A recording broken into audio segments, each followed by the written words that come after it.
Test. So good. So good evening, everyone.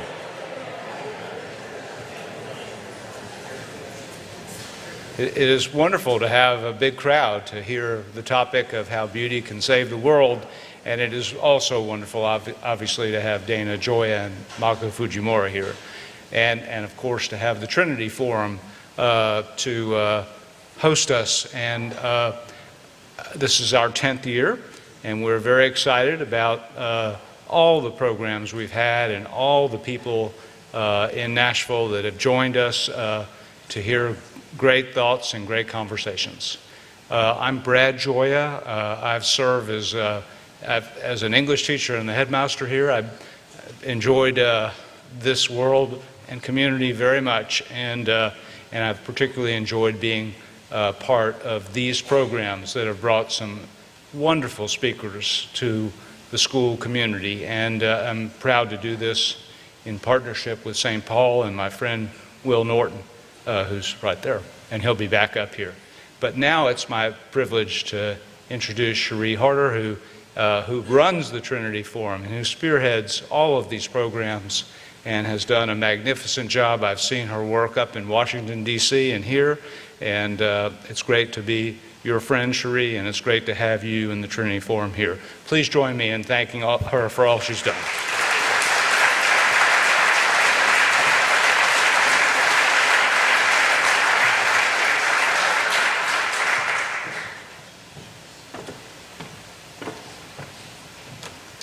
Well, thank you, Brad, for those very gracious remarks. And on behalf of all of us at the Trinity Forum, welcome to tonight's evening conversation with Dana Gioia and Makoto Fujimura on the question, can beauty change the world? As Brad mentioned, it was a decade ago, almost to the day, that we held our first evening conversation in partnership between Trinity Forum, St. Paul, and MBA. And at the time, it seemed like both a big idea and a big risk. We aimed at trying to provide a space for leaders to grapple with the biggest questions of life in the context of faith and bringing in some of the nation's foremost thought leaders to help us do so.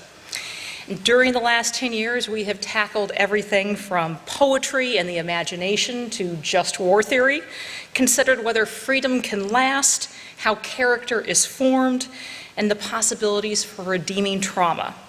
And we have sold out almost every time. So at the very outset, I want to express my deep gratitude both to St. Paul Christian Academy, very ably led by Will Norton, as well as MBA under the visionary leadership of Brad Gioia for their partnership, their leadership, and their generosity in this effort. And I'll also note that with Brad's retirement later this year, this is the last evening conversation that we'll get to host together while he's at MBA. And Brad, on behalf of all of us at the Trinity Forum, it has been just a real joy and an honor to get to work with you.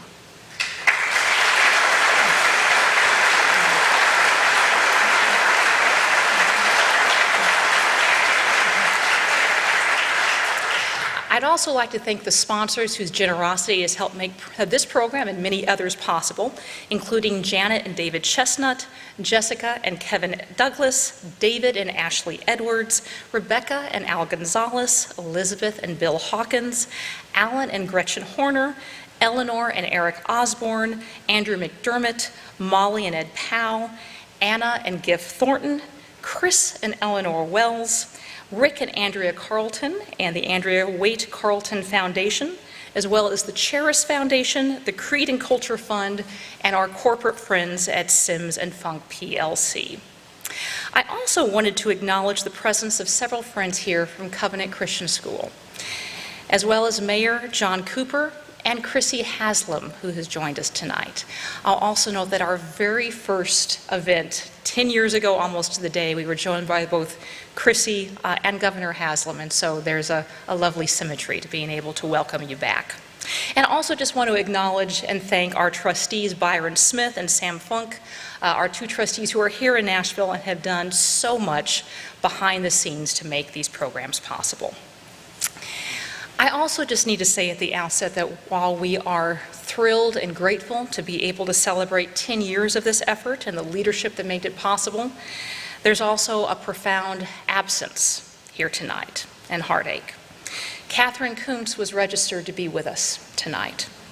Instead, I know that some of you attended her funeral today, and many of you have suffered extraordinary loss over the last week.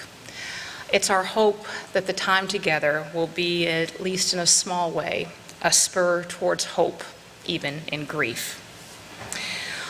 Our conversation tonight questions the assertion, first made by the great literary novelist Fyodor Dostoevsky, that beauty will save the world.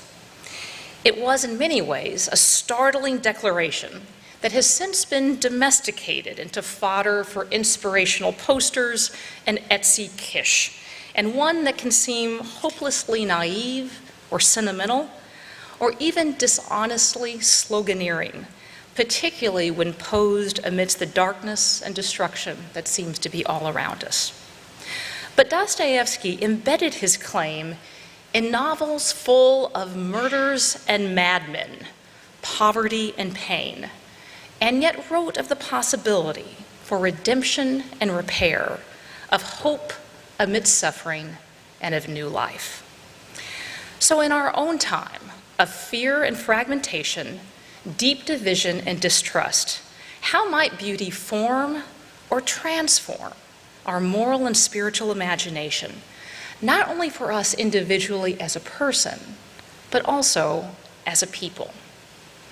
I am so honored and pleased to get to welcome two extraordinary artists and intellectuals to get to help us discuss this question tonight.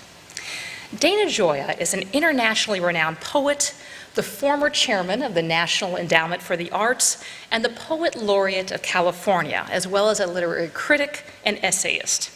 He's published 6 full-length poetry collections, which have variously won the Poets Prize and a National Book Award, as well as other honors, has been an active translator of poetry from Latin, Italian, and German, has composed 3 opera libretti, is the recipient of more than 10 honorary degrees, and the Aiken-Taylor Award for Lifetime Achievement in American Poetry.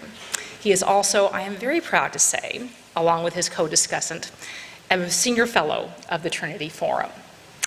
Joining Dana is Makoto Fujimura. Mako is an internationally renowned visual artist, author, and arts advocate whose lavishly textured and pigmented works are exhibited in museums and galleries all around the world. He is the founder of the International Arts Movement, or IAM, now called IAM Culture Care, and served for many years as a presidential appointee to the National Council for the National Endowment for the Arts.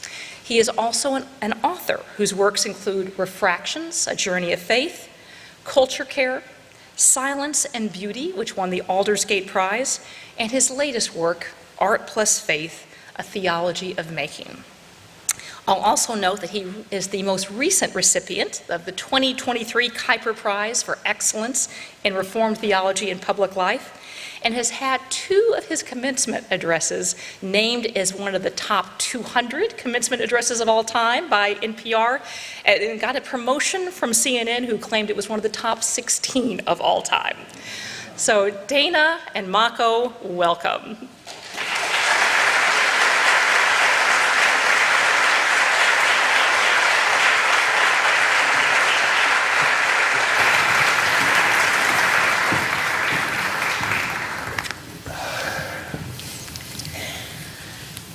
So as we start out, it probably is a good idea to begin by defining our terms.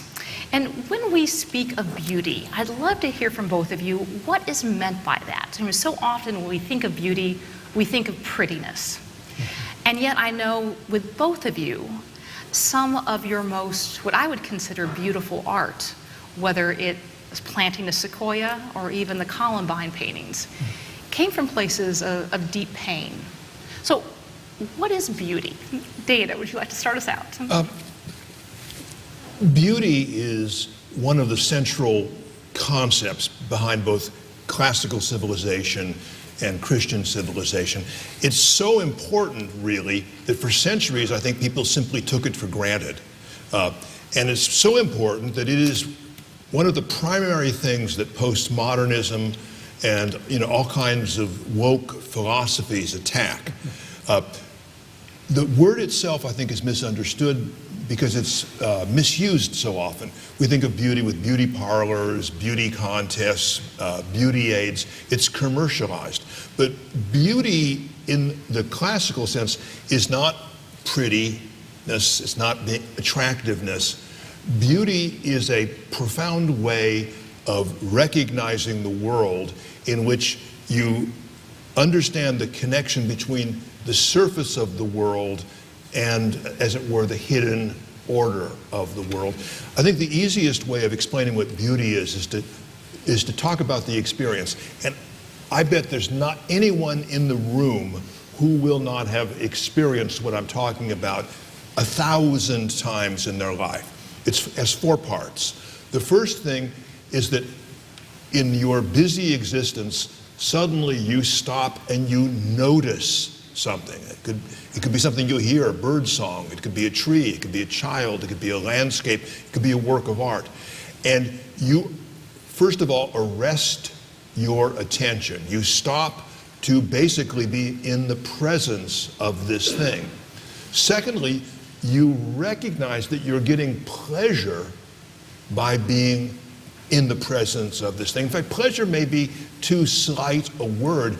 What you are doing is you're participating in joy by being in the presence, by stopping your life, your attention for a moment to bask in the presence of this thing. And then thirdly, as you arrest your attention, as you bask in the presence of this thing, you begin to see something through this object, through this thing, about the shape of the world. You'll look at a tree, you'll think of it as beautiful, but as you look at it, suddenly, not necessarily in an intellectual sense, but an intuitive, instinctive sense, you'll understand that the shape of the tree is a reflection of where it is, of its relationship to the sun, to the earth, to the wind, and you'll have this penetration into the world. And it reminds me of St. Thomas Aquinas', one of his many definitions of beauty is that beauty gives us pleasure in the very act of knowing. And then as you're having this moment of essential perception about the hidden secrets of existence, suddenly it stops. It's because you don't possess it. You can't control it. You can look at that thing for another hour, but you won't have that moment come back in the profundity which you experienced it. And you'll have to, in a sense, come back to it at some point. And so what beauty is I think, our most profound and natural way of understanding the reality of the world. I mean, we can do it scientifically by measuring things. We can do it conceptually by saying the abstraction of a tree. You can measure the tree. But what beauty does is it speaks to you simultaneously in all of your human faculties. You see it, you feel it, you sense it. It enters your imagination, your emotions, and your intellect simultaneously without asking you to divide it. So it is talking to you in the completeness of your incarnate humanity. And that's why it is the most natural way of knowing the world, because we experience it the way that we experience the world moment by moment. And it doesn't force us to simplify that experience into an abstraction or measurement.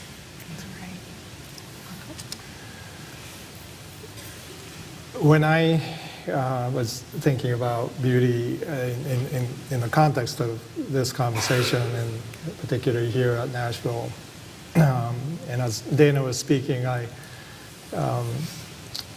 remembered I'm a survivor of 9/11. I was trapped in the subway underneath when the towers fell. And much of what I do as an artist is in response to that day. And as Sherry mentioned, I have already been delving my imaginative work through trauma, Columbine and other issues. And I remember one day I woke up, my loft literally faced ground zero. There's a building in front of it, which was half gone. But as I walked out of my loft, you could see ground zero. This became home where my children grew up. And as we were taking them to school blocks away, I would see the fragments of buildings shining in the morning light. And there was profound beauty to that. The Japanese definition of beauty has always connected with sacrifice and death. 10th century poems, waka poems, began to define Japanese aesthetic. It talked about not the cherry blossoms as they are beautifully blossoming now, but as they are falling. They're falling onto the ground, the wind blows, and Japanese consider this dying beauty to be the most beautiful. And there was a sense of that at ground zero. Going through trauma, you are surprised by that. When something speaks to you out of these moments of darkness, and you begin to discover that there is something that is calling you to pay attention to, even though you may not want to, because your mind is frozen and just trying to survive. And as an artist, I began to think that later on, and as Dana began to articulate this in Washington, D.C., in the most unlikely places to find beauty. You were providing beauty through jazz, through Shakespeare, through poems.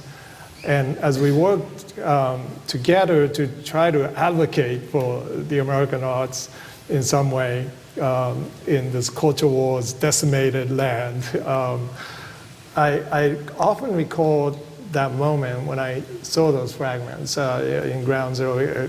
I could still see them. They're now brand new buildings, but they're still in my mind very fresh. And so for many years I had to deal with the memory of both the memory of that, but also the potential of that. Let me build on just one sentence in terms of what Mako has been saying, is that one of the great human benefits of beauty is it allows us to consider things that would be intolerable and unbearable without, in a sense, the consolations of beauty. Yeah. And if you look at the traditional sense, the classical sense of what art is, it's to delight, it's to instruct, it's to remember, and it's to console. And so the consolations of beauty, I think, are fundamental to civilization. We would not be able to bear some of the truths of human existence without it. Mako, you mentioned the Japanese aesthetic, Yes. which involves suffering, and you have been quite involved in a traditional form of art called kintsugi. And I'd love for you to kind of explain a little bit about it and the metaphor that you have used in terms of the artistry involved in repairing a broken vessel after attention is given, and the final product being something that doesn't gloss over the breakage, but actually transforms it into something even more beautiful.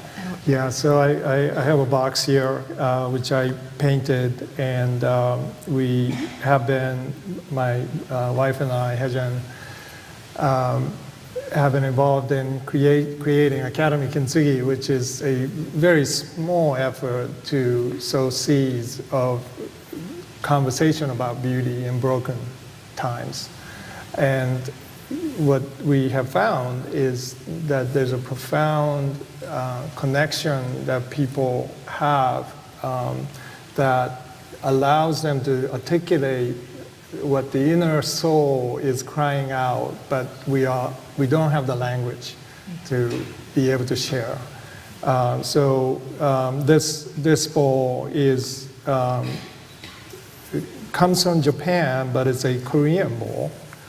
which is a significant historical detail because it is through Korean culture that Japanese tea masters of 17th century and 16th century have developed this aesthetic around articulating what is common, what is even associated with poverty and life that is unnoticed, something that is profoundly beautiful. And when we think about beauty, we often think of imperialistic, perfection, perhaps, but this form of kintsugi is profoundly almost the opposite. You highlight the fractures. The fragments themselves are considered to be valuable precisely because they were broken. So the tea masters of 16th century were serving tea with Korean bowls to shogun or warlords who were about to invade Korea. This was a supreme act of transgression, and they paid for it with their lives.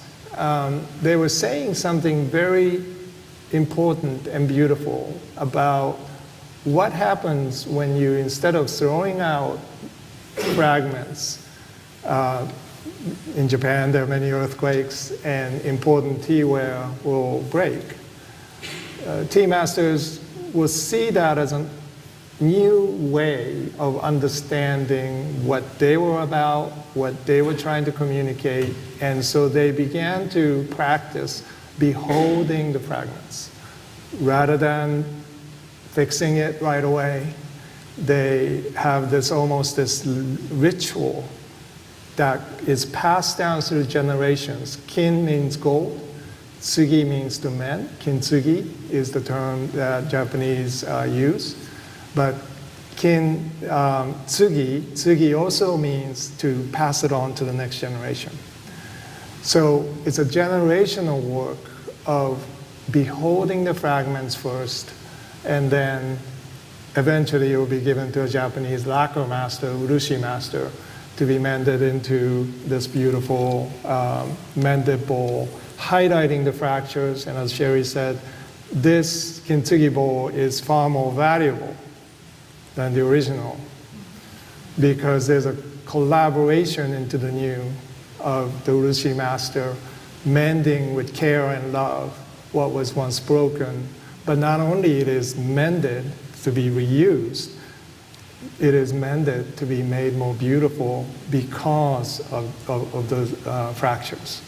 So this to me is a fundamental entry point into actually Christian theology. As we move into this Holy Week, I think it's good to remember that Jesus' resurrection, accompanied with his body, is his wounds. That is clearly recorded, and I think it's a fact that we miss often in thinking of the triumphal return of the Messiah. He is a wounded Messiah, and he chose to have those wounds with him as he showed to Thomas his wounds. And so that reality to me is something that is so profound. I don't really have words to express it. It will require a poet to understand it, but that's what kintsugi can bring to us, is the entry point into imagination in a fragmented and traumatized time. Yeah. It's so interesting that you said that beholding necessarily precedes repair or recovery. And even just drawing on what you were saying earlier, Dana, so much of beauty depends on apprehension and perception and attention being given. But seeing is usually not a terribly straightforward act. I mean, we're in a deeply distracted age. I think about like the Georgia O'Keeffe, who said that to see takes time, just like having a friend takes time. How do we learn to see?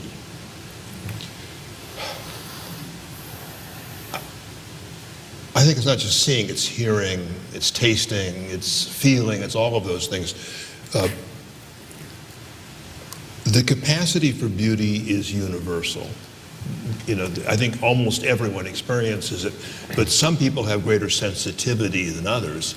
And what you do is you train people. I mean, one of the importance of having literature and art in primary and secondary education is the recognition that one of the things you're educating children is their emotions. And they need to inhabit emotions that they have not yet experienced directly, so that their imagination can become large enough to include those, so that when they experience those things later in their life, they're prepared. It seems to me, as Christians, it's fundamental that when Jesus spoke to people, he almost never indulged in theology. He told stories, he gave proverbs, he recited poems. And you could say, well, then what was he thinking? I mean, didn't he know how to give a sermon? And that's implicit, I think, in a lot of people that, you know, it's like, why didn't he just say things directly? But Jesus is an example how if you want to enlighten someone, you tell them a story, because the story has many different entry points. I'm going to give you an example. When I was a young child and I heard the parable of the prodigal son, I knew exactly what it was about. It's about bad kids. I was one of them. As I got older, I realized it was about the difficulties of parenthood. And as I got older still, with a kind of a brother much younger than myself, who was always getting in trouble, I realized it was a story about brothers. And it is all of those things, because it gives you a constellation of things that's just inexhaustible and allows different vantage points. And that's what makes people uncomfortable about beauty. So why can't we have a story that when we tell people, they become demonstrably better in a predictable way? And I think that, you know, you see this in terms of woke things. They only want stories that are, you know, essentially illustrate these things. But that's not the way art operates. That's not how beauty operates. By allowing us to see things about the world that we had not noticed or we had forgotten, it enlarges us as humans. It enlarges our ability to discern the order of the world and its relationship to us. So how do we teach ourselves to see? By seeing. That's why you take, you know, is there anybody in this room, even the sisters, who have not traveled thousands of miles to be in the presence of something beautiful? People plan their whole year to do this. They bring their children along, because they understand the formative power it is. If you can see untarnished creation in Zion or Yellowstone or something like this, it tells you so much about God and about the world that God created us. And every one of those experiences builds and allows you to compare and to deepen. Even if you go back to the same place again and again and again, you'll understand how your own response to it has changed over time, has deepened, or how much of it you've forgotten. Yeah. I mean, one of the interesting things about old age is I reread the books that were important to me when I was younger, and I discovered that the authors have changed them in the meantime. It is not the book that I read originally, and I'm learning as much about myself as I am about the books. But that's why, you know, we need, in a sense, to make beauty part of our life in whatever way is accessible to us, because it is the most natural way in which we have a relationship with creation and the order of the universe. Mako, I want to ask you the same question, because as I recall, you have given the advice before to spend at least 15 minutes just looking at a painting. Yeah. And this advice has actually become somewhat famous, because David Brooks took your advice, yes, planted himself in front of a painting, and then said it was miraculous. So what does one see after 15 minutes that one does not see at the outset? Yeah, we learn not to see, unfortunately. But I'll get to that question through telling a story. When I was an undergrad at Bucknell University in Louisville, Pennsylvania, I had grown up in both cultures, Japan and US, and my English was not good. And so I had to write a short essay every week in response to a short story that was assigned to me, and I just couldn't do it. I had a hard enough time reading a short story. And yet my professor kindly took me under his wings. He sat down with me every Thursday to look at the paragraph that I somehow managed to write and worked on the rest of the essay. It was only one page, but it was very hard, I remember. And every week this happened, every week. And I eventually, but my professor, to my astonishment, saw in the paragraph that I could write, or eventually a whole essay, something in me that I couldn't see in myself. And I was painting and I was writing in the studio at the same time. I remember reading Flannery O'Connor while painting, creating and etching, and dealing with this whole journey of a bicultural person, bilingual person trying to keep up. And yet my professor saw something in me, and I kept on taking classes for some reason with him, and eventually a creative writing class. And in that class, I had to keep a diary of my journey. And in that diary, I remember writing, and there's a long way to answer your question, but why write? So in a sense, why see? Not just how to see, but why? Is there a reason for me as a young student to desire to cultivate that? Like, what is behind that? And I'll never forget his answer. He wrote back and he said in a diary, Mako, that is one of the most important questions you can ask in art, in life, and in literature. But the question is, I want to push you to ask that question in a different way. He said, why live? Why live? And it hit me that many years later, as I look back, that is exactly the question that allowed me to delve into this impossible task of being an artist. Because in order for me to answer that question, I had to be faithful to the gift that I have been given, which is the gift of seeing. I see things that other people have a hard time seeing. And I pause at beauty, even in ground zero.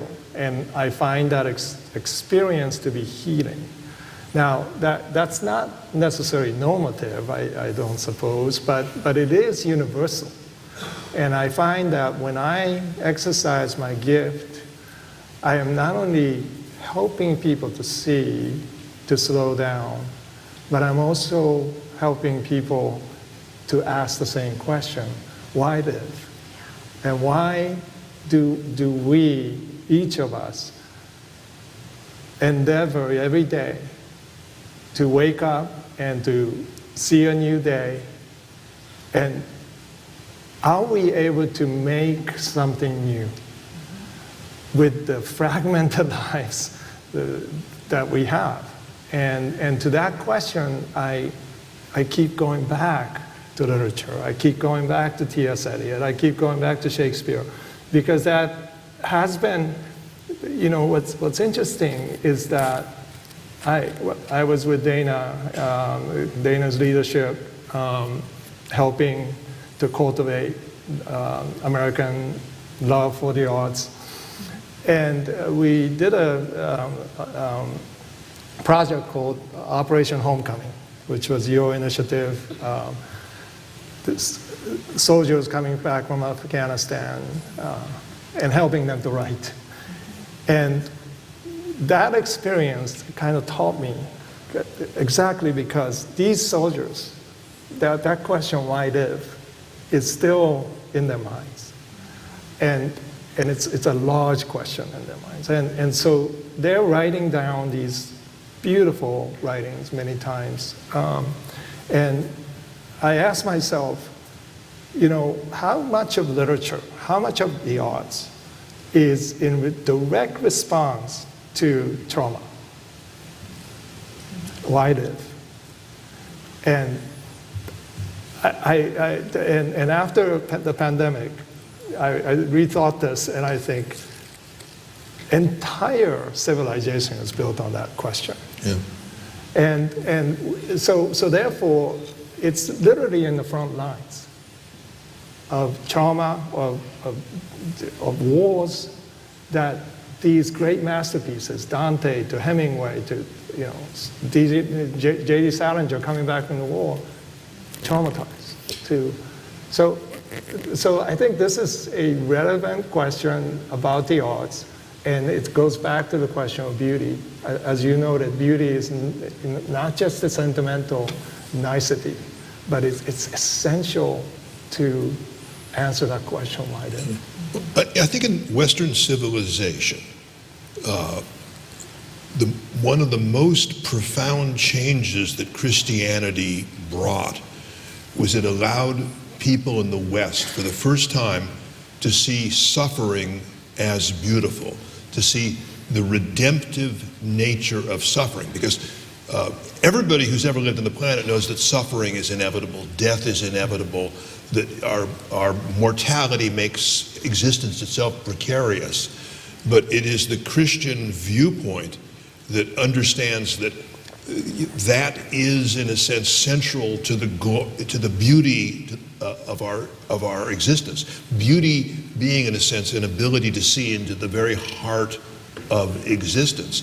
I was in New Orleans last week doing a series of talks and readings, and I went to the New Orleans Museum of Art, where they have two very beautiful galleries that Samuel H. Kress, when he dispersed his arts collection across the United States, gave to all these cities that he had stores in. And the Christian saints almost always hold in their hands the instrument by which they were tortured and killed.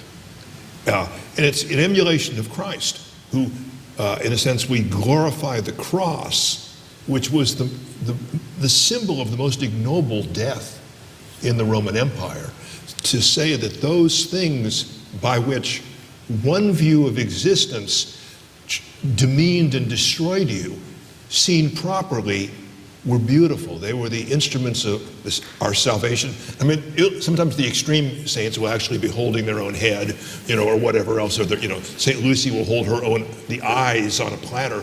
But in a sense, they insist on a radical revision of what existence is and what a good life is. What a life of ultimate value, which is a life which, in a sense, achieves redemption. That is such a complete, radical rewrite of the Greek notion of what existence was, what dignity was, what success was. And it also, there's a wonderful sentence in a novel by James Baldwin called Sonny's Blues. It's about a brother who's a good brother who has a badly behaving brother who's getting out of prison. And he totally disapproves of his brother. He can't sympathize with his brother until his own daughter dies.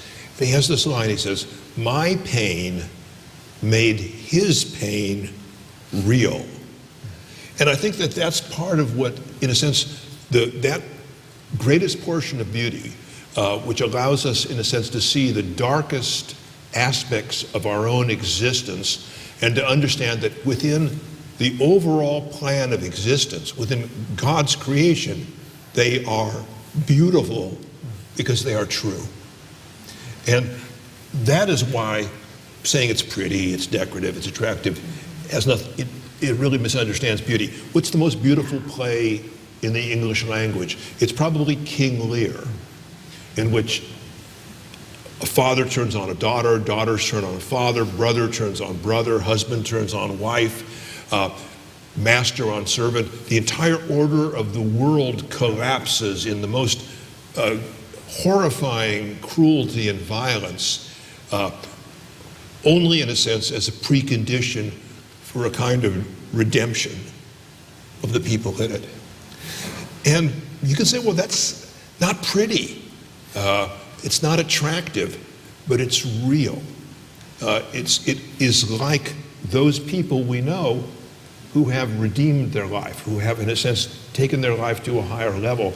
It came almost always through suffering. I mean, there are probably a few people that got it all easy, but I think, the rest of us, get our truth pain by pain, but rather than complaining about the pain, we learn from it. It's a wonderful sentence by the Roman philosopher Seneca, who said, if you resist your fate, it drags you behind it. If you follow your fate, and by fate he means the bad things that happen in your life, if you follow your fate, it guides you. Just to dig into that, how does beauty transform and redeem? I'd love to hear from you, Dana, but also Mako, I would love to hear, what does it actually mean to pour gold into the fissures? Do you want me to go first? Yes. Oh, okay.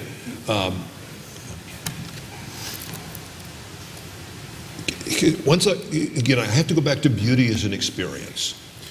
Your busy life, you have this impulse, it's almost uncontrollable, to stop for a moment and actually see something, actually witness, experience something. You're doing it because it gives you a pleasure. Now, not all pleasures are fun. I mean, people pay $18 to be terrified at a movie. So there are pleasures which are deeper, darker pleasures that you're feeling the pleasure that you begin to see, in a sense, the form of a thing, how the form relates to the things around it, how the particulars of a thing interact with the overall shape of a thing, and you get into a kind of circle of perception. And if you stand at the Grand Canyon, it's literally dizzying, trying to take in what you are seeing.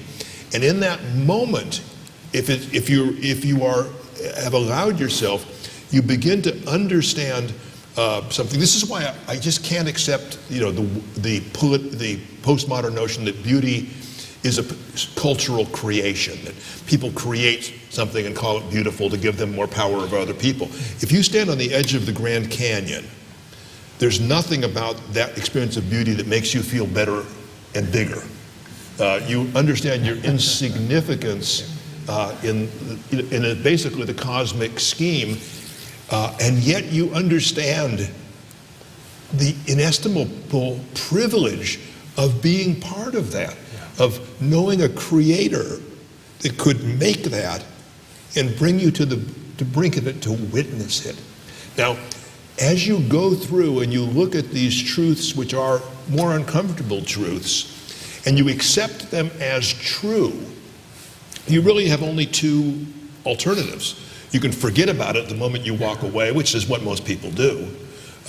Or you can say, I must, in some small or large way, change my life to accommodate that. That's Rilke's famous line when he's looking at this broken statue of Apollo in the Vatican.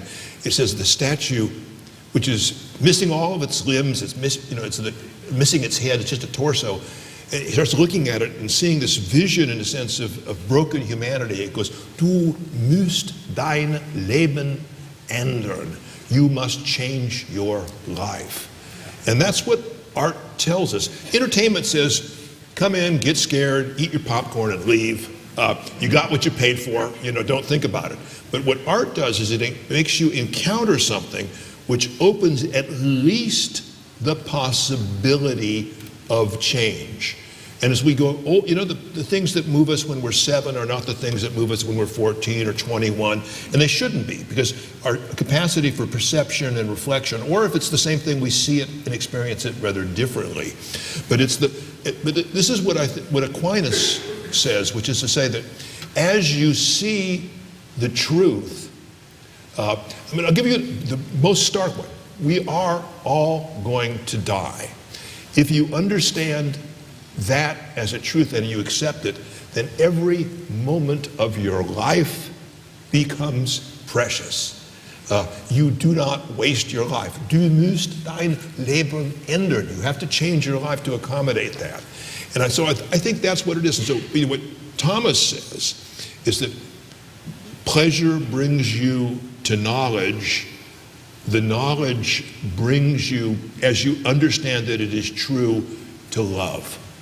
You, in a sense, you accept and assimilate those things, in a sense, which are true about your own existence. It's very difficult because it's not American. You know, we want things, we want, you know, everybody to win. We don't want anybody to suffer anything. But that's the simplification, I think, of American popular culture. It's certainly not a Christian point of view, which says the glory of our existence is the opportunity to transform every moment of our life, to make the slightest action in our life have value when seen against our mortality and eternity. And if that isn't redemptive, I don't know what is. So gold is expensive, it's costly, and it's really interesting, right? When you think about, we do these kintsugi experiences, and people bring in, we encourage people to bring in something that means something, some object that holds memory for them. And oftentimes people bring in toys that they had when they were in childhood, and the arm broke off or the wheel came off. And we had some profound moments where we spend time mending it, and then you have to put gold in the fractured parts. And why would you spend, you know, over $100 doing this kintsugi process for a toy that maybe was $5? Well, the cost of that, right, the value of that is not in the object itself, but in the memory of it. What you possess that is attached to your mother's ceramic that you found in a closet somewhere that is broken, chipped, that means something for you to spend time mending to make new. But we you know, and we don't perhaps think that gold is costly and the process is costly, because the memory itself makes that worth renewing that memory in a fresh way.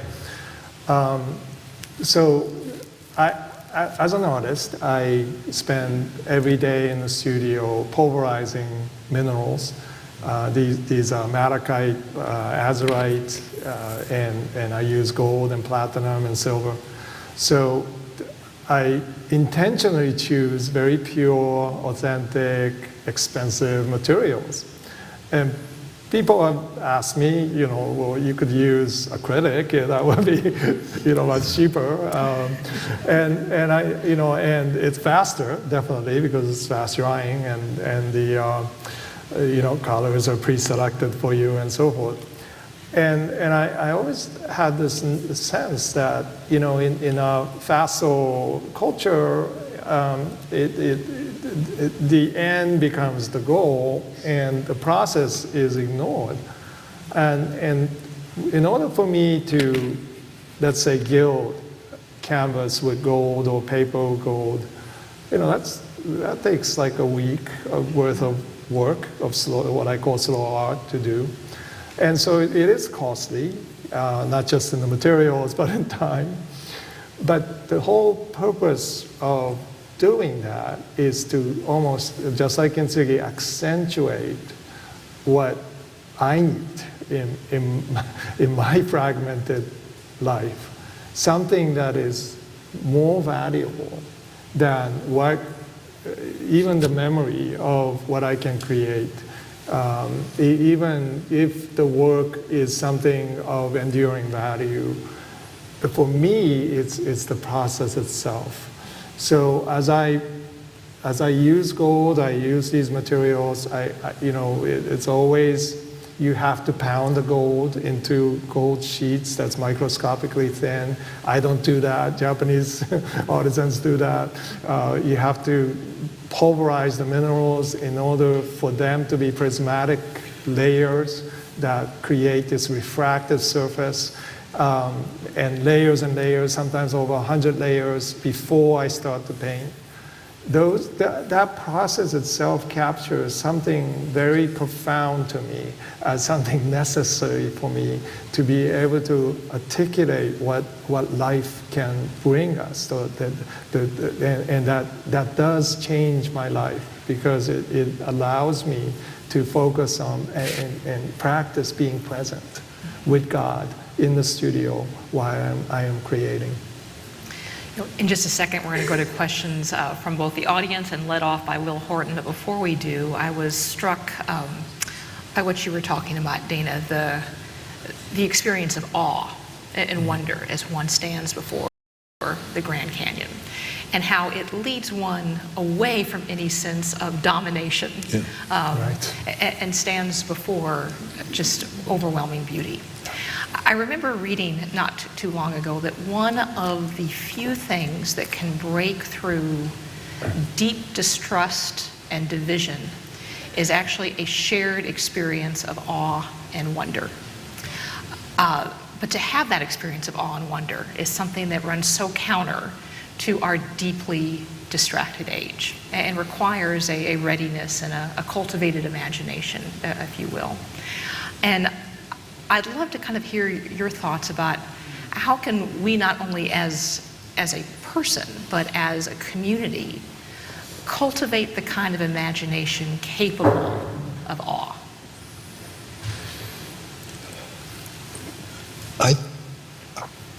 It's not an event, it's not a trip, it's a way of living.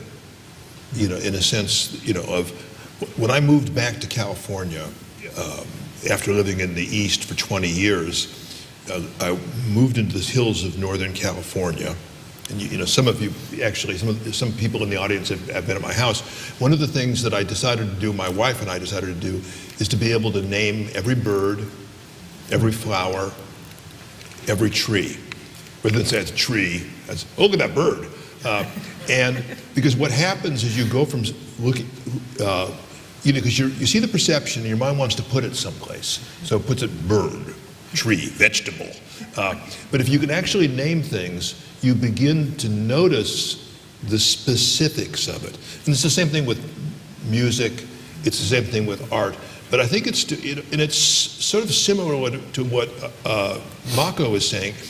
It's an ability to slow down your life, which is always busy, which is always overcommitted, and to actually inhabit the moment and the place where you actually are, so that you see it, you understand it. I mean, I can now recognize the birds basically by their cries. And I'll hear them, well, there's a red-tailed hawk above me. It's arguing with the ravens. And always. I think what it does is it builds an attitude of attention and respect. And if you are attentive and respectful to something, it's weirdly attractive to people. You know what I mean? And so, it seems to me that so much of what we need to do in society is to lead lives that invite and reward other people. In a sense, it's an attitude that they don't witness in their everyday life, because it's, run through stuff as quickly as possible, consume things as much as possible, and it's just the opposite. So, art, I do believe, it's like, why do people talk about the weather? Because it's raining for everybody, whether you're a Republican or a Democrat, whether you're a Christian or an atheist. People instinctively start on something you can agree on. It's too hot, it's too cold, it's rather wet. And what it does is remind you of your common humanity. That's why in almost every culture, when a stranger comes, you feed them. You invite them and feed them, because people are not going to kill you, maybe my family, but usually over a meal, because you are acknowledging the person's humanity, their hunger, their exhaustion, and it begins the relationship on a point of agreement. I think that's another reason why in America, it was interesting, who created the National Endowment for the Arts? Does anybody know the president? Richard Nixon. Not the person you'd say, well, here's the arts guy. And it was Nixon felt that he had come into a divided nation. And he felt that if you could create things which people could experience outside of those divisions, it would help heal society. Yeah. And I think he was right in that. I don't know if the NEA has lived up to that. I don't know if the arts in general have lived up to that. But I do think that they have that power of healing, and also the power of instruction, because if I'm talking to you not as on an intellectual level where you know exactly what you believe in, but in terms of what you're experiencing, what you're feeling, what you're seeing, I can take somebody who's deeply different from you, maybe even suspicious of you, and you'll be sharing a reaction, and so you will acknowledge your common humanity rather than your differences. Adam named the animals, and some would say that that's the first instance of poetry. I was astonished when I was speaking to a kintsugi master, and he was showing me chips. For kintsugi master, each chip has a name. What we call a chip. He would call it differently, like a clam shell chip, or bird's beak, it made me pause and think about what we do with our wounds, what we do with our fractures. We're not very good at naming them, first of all. We don't behold them. We want to get to a place where somebody dominates over the other or wins in some way. But the gift of kintsugi, of beholding, is to understand that each fracture is different and unique, and it deserves a name. And therefore, our first act of creativity in naming anything is to slow down enough to pause, to behold.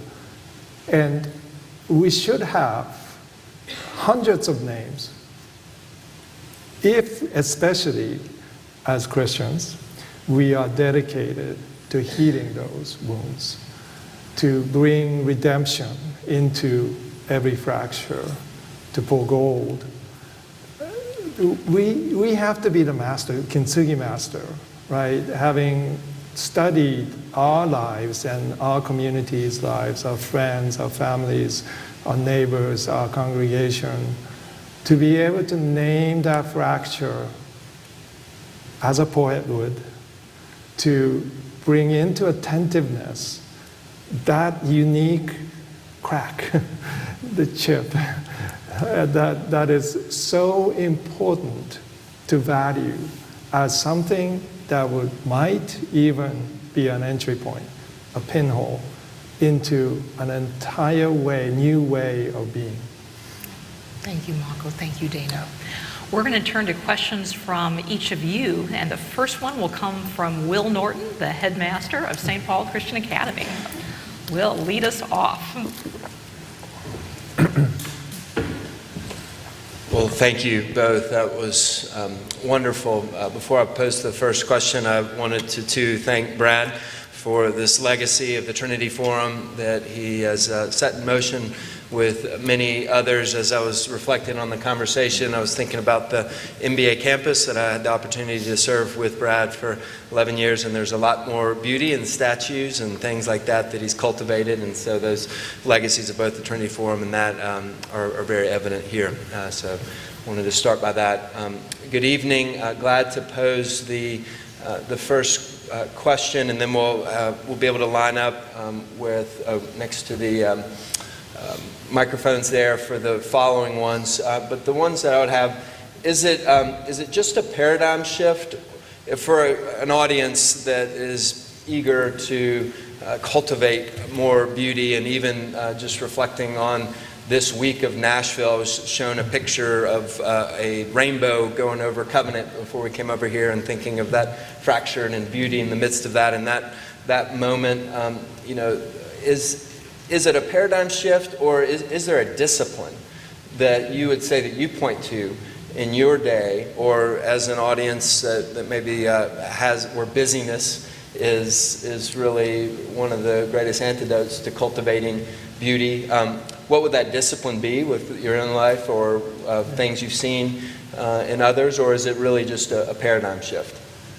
What I think about as I reflected on what you were going through, I had the privilege of being at the 20th commemoration of Columbine High School.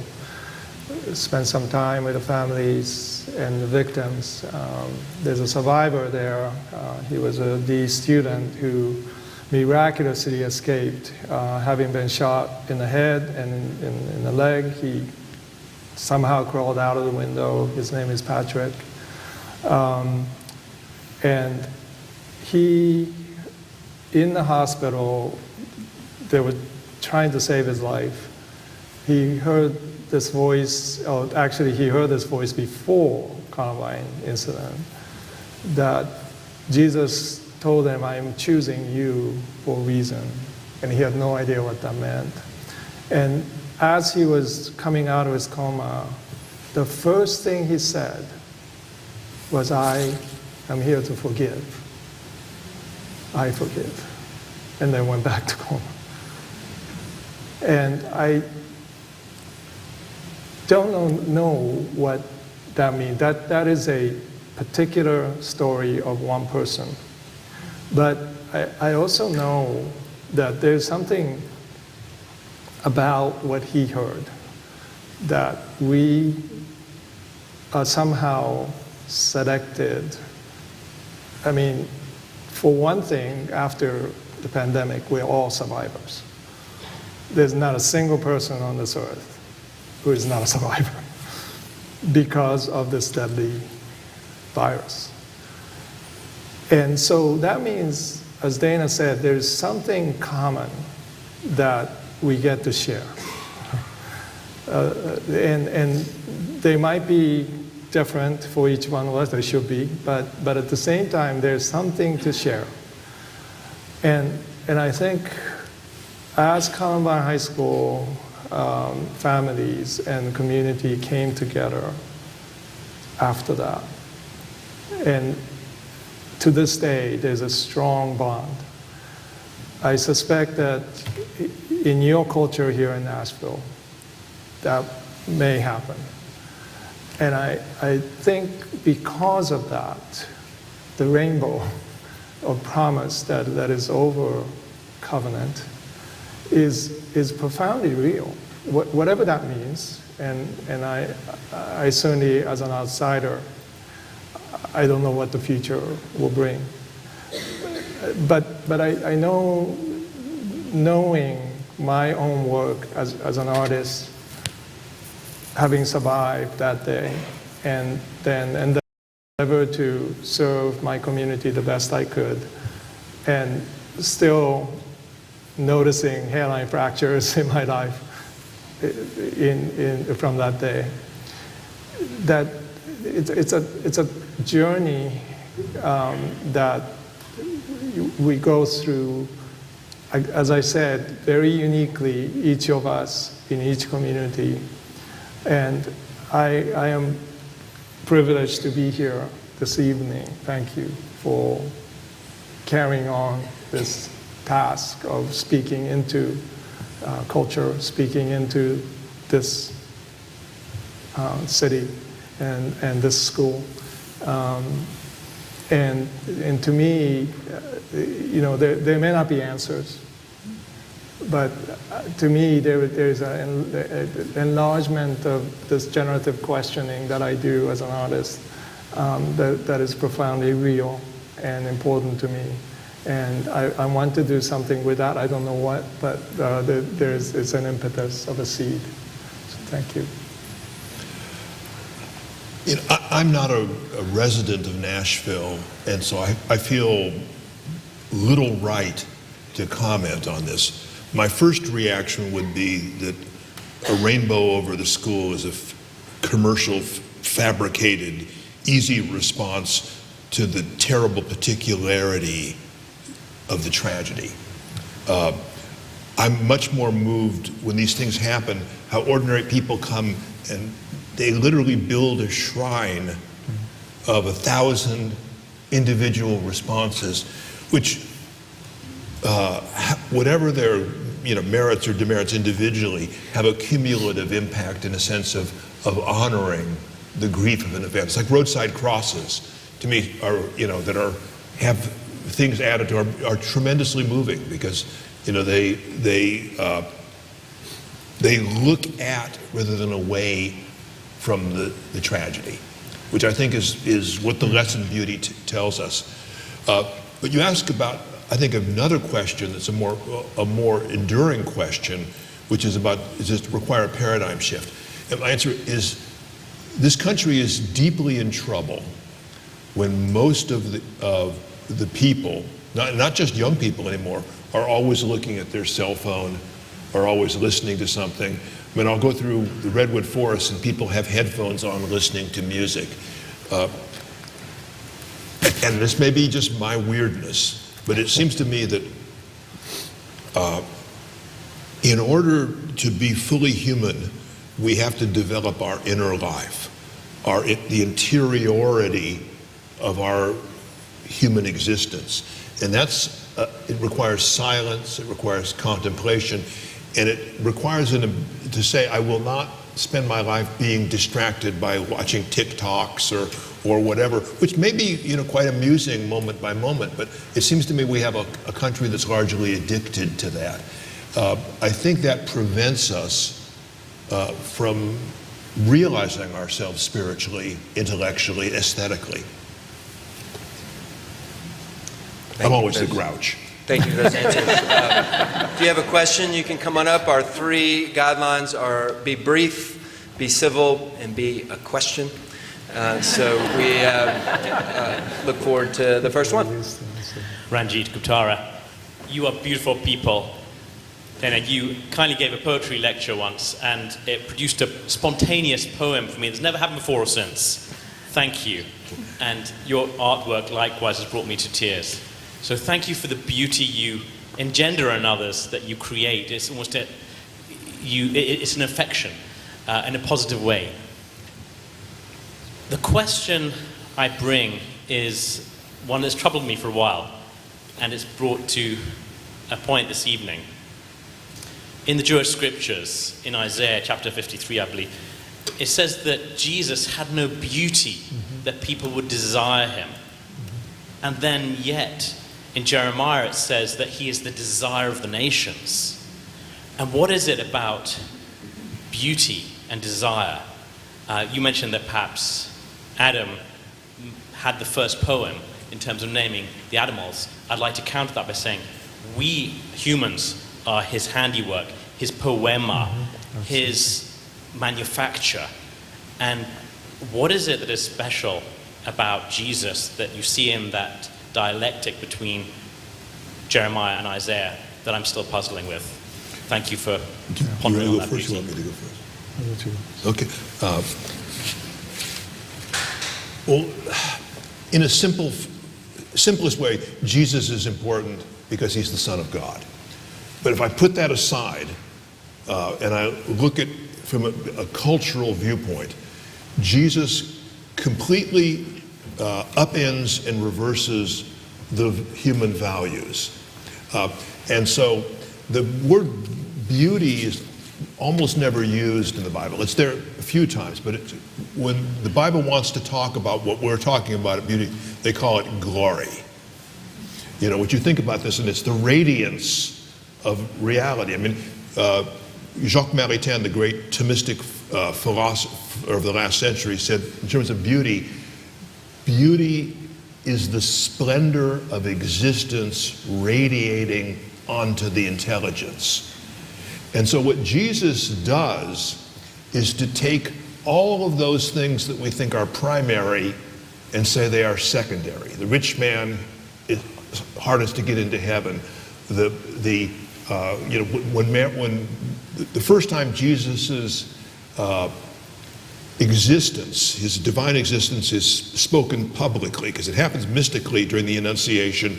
Mary realizes when she, in the visitation, she says, "My soul doth magnify the Lord, and my spirit rejoiceth in God my Savior." And how does he typify him? He is exalted. He is, he has brought the mighty down from their seats. He has exalted the poor and the humble. He has filled the hungry with good things, and the rich he has sent empty away. Once again, in the very first moment of the incarnation being announced, it's saying that this is going to change everything about the order of the world. And so Jesus shows us that the wounds, as Marco said, that the wounds by which he is killed are the most beautiful thing about him, because they are the source of his sacrifice, his suffering, and his redemption. In fact, the Romans had to create a new word to describe what's this week. They had a word called patior, a deponent verb, which means to bear something, and they created the word passio, passion, because they wanted a word that described this experience that didn't fit into classical civilization, the passion of Jesus, which is a way of saying it's a person bearing love and duty through suffering. And so now we've taken passion and meant it to all of these sorts of things, but it is that complete reversal of seeing the order of reality which Jesus and Christianity brought to and transformed Western civilization. So it's no longer the people who have the most power, the most might, the most health, the youngest, but that there's beauty in everything which is part of creation. And that was a growing moment for civilization, I think. Yeah, it's a kind of inversion. And Isaiah, I don't know we have a renowned theologian here, so I should ask him. There's so many times the translation of the Bible fails to capture the poetic nuance. So there's so many times when the word that you use, poema, used in Ephesians 2:8-10, James uses it, and we often translate that as doing the word of God, and that's okay. That's an industrial translation, but it doesn't capture the poietes of the word, which literally means to be a poet of the word of God. So it's not just doing the work of mercy and work of faith, but it's also being a poet of the word. That changes a lot of things for me, at least, when I think about James, warning to us that if we do not become doers, if we do not become poets, then we become kind of narcissists of our faith, that we don't see what is the faith, the huge ramifications what faith can bring into the world and open up so many possibilities. We want to be certain about that interpretation so that we can be right, maybe. So to me, the reality of what I call theology of making, which from creation to new creation, the entire Bible is about making to me. And so God created, God is not just the source of beauty, I contend, but God is beauty. So therefore, as Maritain in his conversation with George Rouault, discovered that there is this reality of beauty in modern times, which is exiled to the margins, and is no longer at the heart of the discourse. And so Thomistic language, translating that into modern times, we have to recover that as a central principle, along with truth and goodness, of bringing that into an educational discourse. Every preaching should reflect that. Every preaching should reflect, by the way, what Mary did in response to Bethany did in response to Jesus' tears, which is to bring the most expensive possession that she had, which was her wedding nard, to break that open, to anoint Jesus. And as he carried that aroma into Jerusalem, because he was arrested in Gethsemane, he could not cleanse himself entering Jerusalem. He carried that aroma to the cross. When you think about that and what Jesus said in commendation of Mary, when the disciples were grumbling and saying, we could have sold that and fed the poor. It's an expensive perfume. Why is she doing this extravagant, wasteful thing? Jesus was very adamant, said, leave her alone. She has done a beautiful thing to me, kalos. Beautiful and good thing to me. Whatever she's done will be told whenever the gospel is told. And so I think it's an imperative. We have to recover, at least in the church, if not in the world, this centrality of the sacrifice of beauty that flows from creation to new creation. And when we do that, we will perhaps find ourselves being healed, being redeemed. And so that's why I am not only honored to be here with you today, but to me, having a conversation with Dana, what we endeavor to do is not just to bring poetry and art into a discourse, but to help all of us recover that sense of centrality of the gospel. That's why we're here. And so the passage in Isaiah 53, Ephesians 2, they're central to that. Let me say because there's two, God instructs us in two ways, through Scripture and through creation. Mm-hmm. So the other thing is to awaken us to creation, which if you're living in a suburb, in your car, listening to the radio, you've forgotten about. And to make us understand the glory of God there, as well as in Scripture, because the two are coexistent. I see a long line forming that we're not going to get to all. We'll take two more questions. So let's some quick questions and quick answers. So I was wondering if you had any insight as to how we might address this whole idea of beauty and appreciation of beauty with very young children. And I teach a little kindergarten. I do a lot of nature walks. We look at art, we read poetry, but my hope is that will create a hunger in these children that will carry on through life. Is that a realistic hope? Because I feel like the culture is just overwhelming. Yeah. The second thing that you asked is all important. You cannot trust the culture. You cannot trust, by and large, I think the public education system to raise your children as they should be raised. And so you just have to start with the inadequacy and the dangers of the present. The reason I think that I became a poet, though I didn't really recognize my vocation until I was 19, was when I was a child. Both of my parents worked. In fact, both of my parents had two jobs. So when my mother would come home, she'd make me do the housework with her and everything else, which was good training for adult life. And she was a Mexican-American woman with very little education, but she liked poems. And she had memorized them, or had to memorize them as part of her early schooling in grammar school. And they were very precious to her. I don't think I understood entirely why until I was an adult, but she would just start to recite. She would say, "It's many, many a year ago in a kingdom by the sea, that a maiden there lived whom you may know by the name of Annabel Lee. And that maiden she lived with no other thought than to love and be loved by me.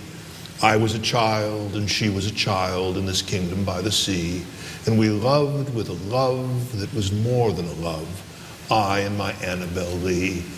And I would hear this, and I sort of knew what it was about, but I didn't know what it was about. But what happened is that it cast a spell over me.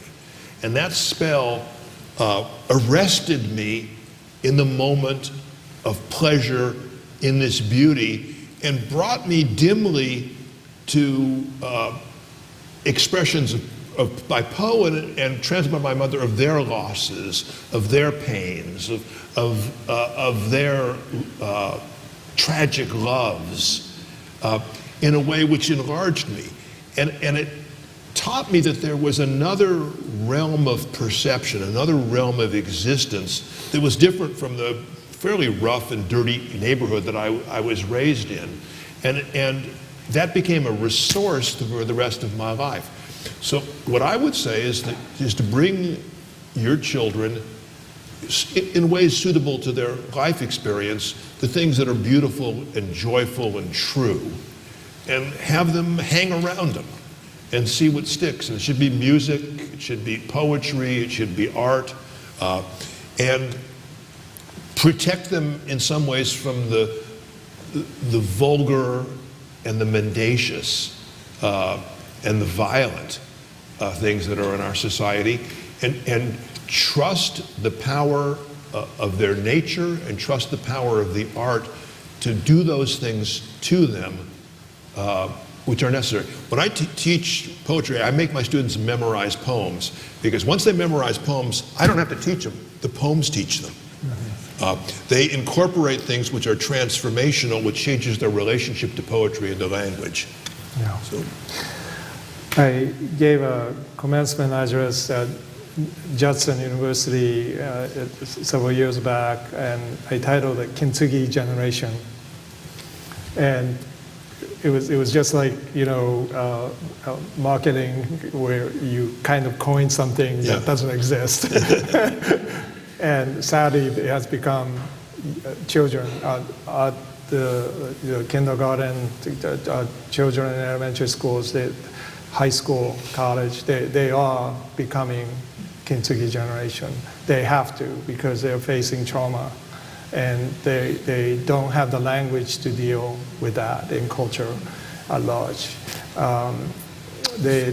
So one of the ways that I find myself doing is to listening to children create, looking at their artworks, and I find extraordinary things in them that are very truthful about what they're going through, but also there's beauty and hope. And to me, that is like one of the greatest joys that I've discovered, is that because God does not give up on us, or any culture, there are always little prophets around. And the Spirit is working in their lives in ways that are so unexpected that they may even be somebody who is angry at God, crying out against God. It's completely outside of our circles. But I find myself listening to some of them. You have to be discerning, but some of them, because they have things to say that is true about our world. And they have something to say that reveal not only the fractures, but they're willing to risk what they do as artists, what they do as musicians, what they do as dancers, to pour gold of sacrifice into that. And I can bet you that in the group that you teach, there are these voices that come out that may surprise you, but there may be a portal into something completely new. We'll fit in one last question.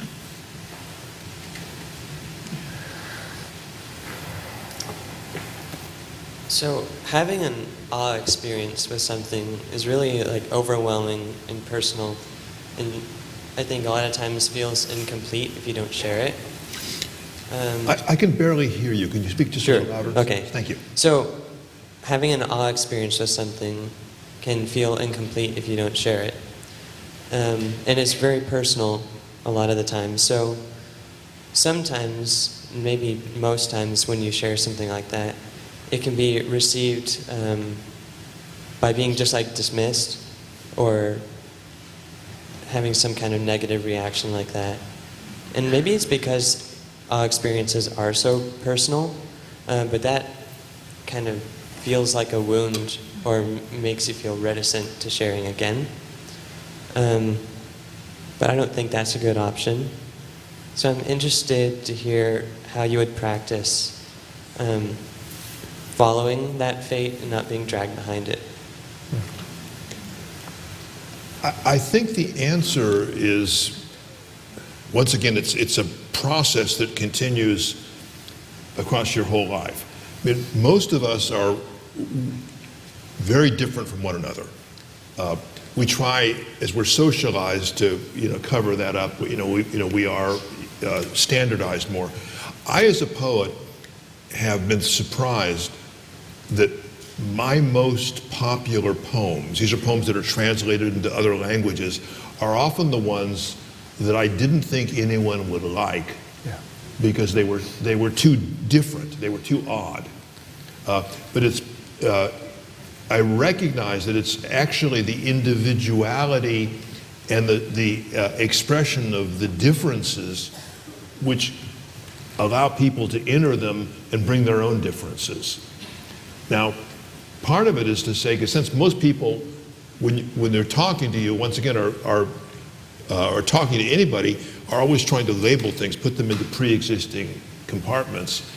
But your ability, whether you're an artist or a human being, is to find ways of framing those things which are unusual, perhaps even disturbing to somebody, in a way which they'll listen to, and they'll post. So that's the beauty. The beauty of beauty is that arresting of intelligence, that dwelling in pleasure, happens before you, in a sense, try to intellectualize it. In fact, Jacques Maritain calls beauty preconceptual knowledge, because you haven't been able to abstract it, compartmentalize it, and it's dwelling there in the fullness of its complexity. And I think that's what you're asking, and so part of it is to be able to develop your own style, your own rhetoric, which allows people to sort of entertain an idea and understand it before they try to compartmentalize it. Yeah, and I had exactly the same experience as an artist. I paint a work that I think nobody would understand or nobody would want to see, and often those are the ones selected to museums, and I don't even understand the painting myself. That's how alien it feels to me. But there's something about that, right? That because the sense of awe and wonderment, yes, it's universally shared, but it is particularized. And you talk about the subjective and objective. But I don't think we give credit enough to the understanding of this mystery of who we are in terms of community, in terms of the otherness, of those who we don't share anything with. And as we have done kintsugi experiences around, we've done kintsugi experiences, we train people to run these experiences. Over 1,000 people last year did them. It's amazing how much of that wonderment and awe with people who didn't expect it when they came into the room. It's only a 3-hour, 2-hour, 3-hour experience. From high-end major companies, managers who are like competing against each other, to little children. there's this sense that all of a sudden the portal of wonderment and awe breaks through. If we can slow down and use our hands and feel somatically something about the world which actually exists. It's not on your iPhone, it's actually in front of you. And the brain starts to respond differently. And what happens is we are drawn out of a subjective mirror and into this realm, which a lot of times in this culture we are unfamiliar with, which is this, and in Asian cultures, that's all they know, is that family and community gives them their identity and meaning. We think we have to come up with that. So we end up wrestling against, I think, the fabric of creation that way. We can lose ourselves the other way too. So it's not either or, but both and. And I think one of the discoveries that I'm making as I journey on as an artist is that there is something what we call esoteric is also something of a portal that people have a need for. Now, artists, if there are artists in the room, you have to go there and you have to develop that, not just because it's esoteric, but because it's that peculiarness of alienness that you find yourself somehow tapping into. You don't have words for it, you don't have a category for it. No one's going to tell you to do it, and that's exactly why you should do it, because it's impossible. Because only you can journey into that realm. And then let the rest, including your judgment of that, be, when years later looking back at your work. As we wrap up tonight, we'd like to leave you with a few invitations as well as thanks. First, I want to invite you to check out the book table outside. We will have copies of Dana's most recent poetry collection, Meet Me at the Lighthouse, as well as Mako's most recent book, Art Plus Faith, and encourage you to check that out. Secondly, want to invite you to avail yourself of an opportunity spelled out on your chair to join the Trinity Forum Society, which is the community of people dedicated to advancing the Trinity Forum's mission of cultivating, curating, and disseminating the best of Christian thought. There are also many benefits involved in being a member of the Trinity Forum Society, including a subscription to our quarterly readings, where you can find things like T.S. Eliot's poem introduced by Mako, or Gerard Manley Hopkins' poems introduced by Dana. And as a special incentive to do so with your membership or donation of $100 or more, we will give you a free book of your choice, either Art Plus Faith or Meet Me at the Lighthouse. So would love for you to avail yourself of those invitations. Furthermore, if you would like to be involved as a sponsor, we would love to talk with you. If my colleagues could just stand up and wave their hand so you can see them, and that they would be a great person to talk to about those opportunities. And finally, if you have friends that you would love to talk about tonight's evening conversation with, but who aren't here, we are recording tonight's event. It will be up on our website and our YouTube channel in just the next few days. As we wrap up, it's always appropriate to end with thanks. There are many people who labored behind the scenes to make this evening possible. So I want to just thank our sponsors again, whose generosity was pivotal to tonight's conversation. Our partners, Brad Gioia, MBA, and Will Horton at St. Paul Christian Academy.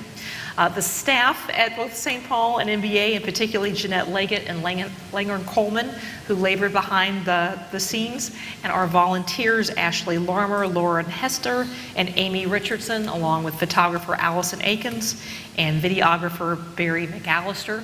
I'd like to give a shout out to my stalwart colleagues at the Trinity Forum, our brand new VP of Operations, Tom Walsh, Molly Wicker, and Brian Dascom.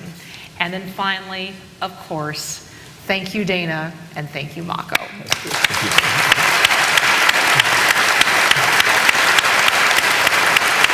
Oh, that's good.